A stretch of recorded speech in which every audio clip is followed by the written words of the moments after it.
You ask Tiger to solve. This deals with linear equations with one unknown. The final result is m equals -1. Let's solve it step by step. Swap sides. Group all constants on the right side of the equation. Subtract 5 from both sides. Group like terms. Simplify the arithmetic.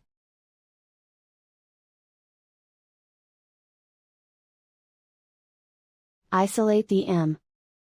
Divide both sides by -8. Cancel out the negatives. Simplify the fraction. Move the negative sign from the denominator to the numerator. Simplify the fraction.